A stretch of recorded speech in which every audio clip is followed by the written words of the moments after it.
कि वो देश की उन्नति के लिए अपने मताधिकार का प्रयोग जरूर करें। कि 50% वोटिंग हुई है तो ये कम क्यों हुई, या तो गर्मी का ले लो आप उस एरिया की, या जो पब्लिक है वो युवा समेत वो बूथों पे नहीं पहुंच पाए। पिछले 10 साल का सवाल है तो देश उन्नति ही कर रहा है। राम मंदिर का एक मुद्दा हो सकता है, लेकिन उसको इलेक्शन से नहीं जोड़ा जा सकता। देखिए, ये एक ऐसा पर्व है कि भारतवासियों को, मैं राजस्थान की बात नहीं कर रहा हूं, भारतवासियों को, जो नई जनरेशन है जिनकी एज 18 साल से ऊपर हो गई है और जो वोट देने के लायक हैं और उनको अधिकार मिल गया है वोट देने का, उनका परम कर्तव्य बनता है कि वो देश की उन्नति के लिए अपने मताधिकार का प्रयोग जरूर करें। अब ये जो 50% आप बता रहे हैं राजस्थान का कि 50% वोटिंग हुई है, तो ये कम क्यों हुई, या तो गर्मी का ले लो आप उस एरिया की, या जो पब्लिक है वो युवा समेत वो बूथों पे नहीं पहुंच पाए, ये हो सकती है, इसके अलावा कुछ नहीं। लेकिन देशवासियों से मेरी अपील है कि वो अपने मताधिकार का प्रयोग 100% करने की कोशिश करें ताकि भारत उन्नति के रास्ते पर गामजन होता रहे। मौजूदा सरकार पिछले 10 सालों से देश पे सत्ता पे काबिज है। ऐसे में क्योंकि अब तीसरा टेन्योर है, हो सकता है नई सरकार बने या जनता जिसको चुने उसकी सरकार बने, रिपीट भी हो सकता है। आपको क्या लगता है, आपका आकलन क्या कहता है, क्या लोग मौजूदा सरकार से खुश हैं या नहीं हैं, या कोई ऐसा आप मुद्दा उठाना चाहें जो आपको लगे कि इस सरकार ने मिस किया लोगों के बीच में? देखिए, जहां तक पिछले 10 साल का सवाल है तो देश उन्नति ही कर रहा है और विश्व के अंदर जो उसने अपना एक स्थान बनाया है वो मौजूदा सरकार की देन है। इसलिए पब्लिक को भी ये चाहिए कि हमारे देश को उन्नति की तरफ कौन ले जा रहा है और आगे हमारा भविष्य किधर है, उसको आधार बना करके ये अपने वोट का इस्तेमाल करें, वो ज्यादा बेहतर रहेगा। तमाम सभाओं में हमने देखा कि धर्म को लेकर, खासतौर पर राम मंदिर को लेकर जिक्र हुआ। वो लोगों से अपील की गई कि लोगों ने, हम मौजूदा सरकार ने राम मंदिर का जो है इस सरकार के अंदर लोकार्पण हुआ, प्राण प्रतिष्ठान हुआ।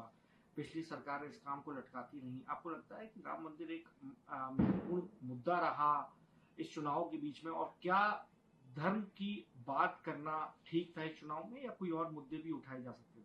देखिए, जहां तक धर्म का सवाल है, धर्म बिल्कुल अलग है। पिछले एक इतिहास को उठा के देखा जाए भारत के, तो राजा रजवाड़ों के पास में धर्म को लेकर के एक धर्मगुरु हुआ करता था। कभी भी कोई क्राइसिस उनके राज्य में होती थी, उनके कार्यकाल में होती थी, तो वो अपने धर्मगुरु से परामर्श लेकर के वो निर्णय दिया करता था। यही कारण था कि उनका राज्य, उनका कार्यकाल अमन के अंदर रहा, शांतिपूर्वक उन्होंने अपना कार्यकाल पूरा किया। अब ये मौजूदा इसमें आप जो कह रहे हैं कि राम मंदिर का एक मुद्दा हो सकता है, लेकिन उसको इलेक्शन से नहीं जोड़ा जा सकता। वो केसेस पेंडिंग थे, आज से नहीं थे, बरसों से थे। उसको हमारे सर्वोच्च न्यायालय ने जो है अंतिम निर्णय दिया, उसको आधार बना करके ये मंदिर का निर्माण हुआ। तो इसमें जो था वो कोई क्रेडिट लेने वाली बात नहीं है, पब्लिक ये भी समझती है। तमाम जगहों से और सभा स्थलों से और गली गली से एक स्लोगन दिया गया, जो राम को लाए हैं हम उनको लाए हैं, क्या मुस्लिम समुदाय इससे आहत होगा या आहत है? आपको ऐसा लगता है सर? नहीं, आहत होने का तो कोई प्रश्न ही नहीं उठता, क्योंकि जब सर्वोच्च न्यायालय ने निर्णय दे दिया तो इसमें आहत की कोई बात ही नहीं रही।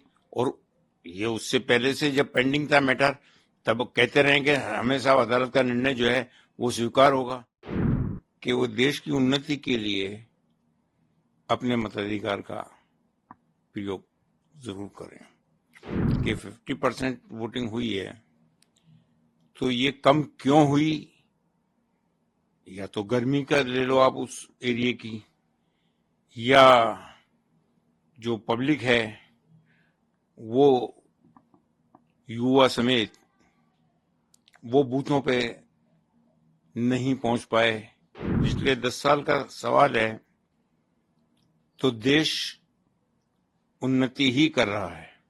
राम मंदिर का एक मुद्दा हो सकता है, लेकिन उसको इलेक्शन से नहीं जोड़ा जा सकता। देखिए, ये एक ऐसा पर्व है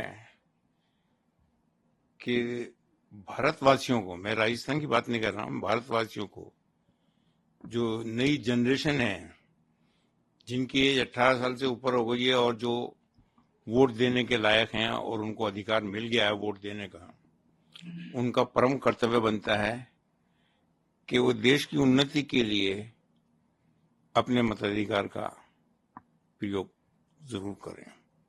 अब ये जो 50% आप बता रहे हैं राजस्थान का, कि 50% वोटिंग हुई है, तो ये कम क्यों हुई, या तो गर्मी का ले लो आप उस एरिया की, या जो पब्लिक है वो युवा समेत वो बूथों पे नहीं पहुंच पाए, ये हो सकती है, इसके अलावा कुछ नहीं।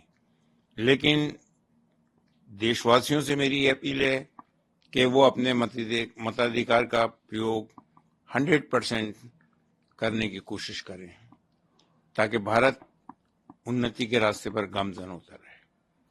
मौजूदा सरकार पिछले 10 सालों से देश पे सत्ता पे काबिज है। ऐसे में क्योंकि अब तीसरा टेन्योर है, हो सकता है नई सरकार बने या जनता जिसको चुने उसकी सरकार बने, रिपीट भी हो सकता है। आपको क्या लगता है, आपका आकलन क्या कहता है? क्या लोग मौजूदा सरकार से खुश हैं या नहीं हैं, या कोई ऐसा आप मुद्दा उठाना चाहें जो आपको लगे कि इस सरकार ने मिस किया लोगों के बीच में?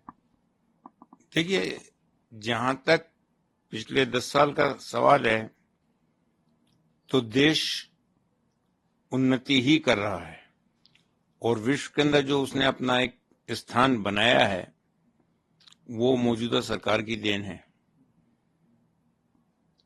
इसलिए पब्लिक को भी ये चाहिए कि हमारे देश को उन्नति की तरफ कौन ले जा रहा है, और आगे हमारा भविष्य किधर है, उसको आधार बना करके ये अपने वोट का इस्तेमाल करें, वो ज्यादा बेहतर रहेगा।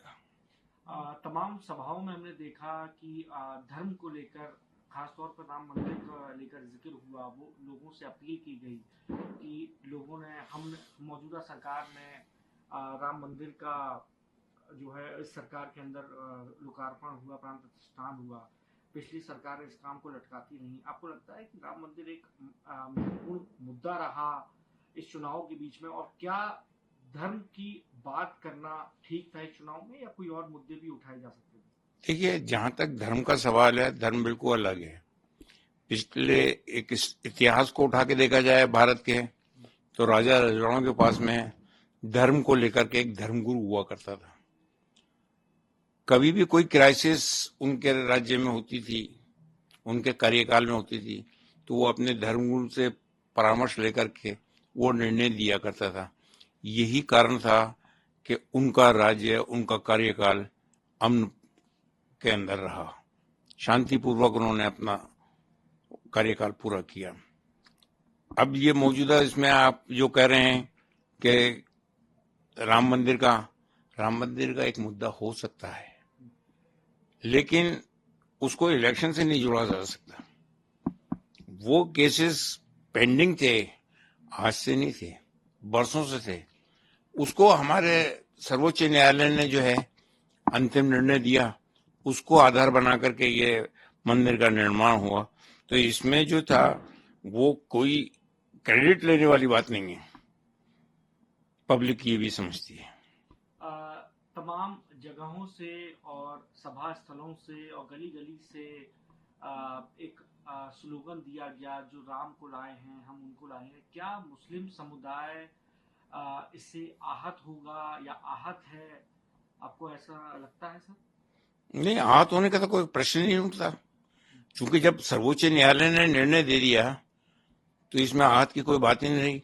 और ये उससे पहले से जब पेंडिंग था मैटर, तब कहते रहे कि हमेशा अदालत का निर्णय जो है वो स्वीकार होगा।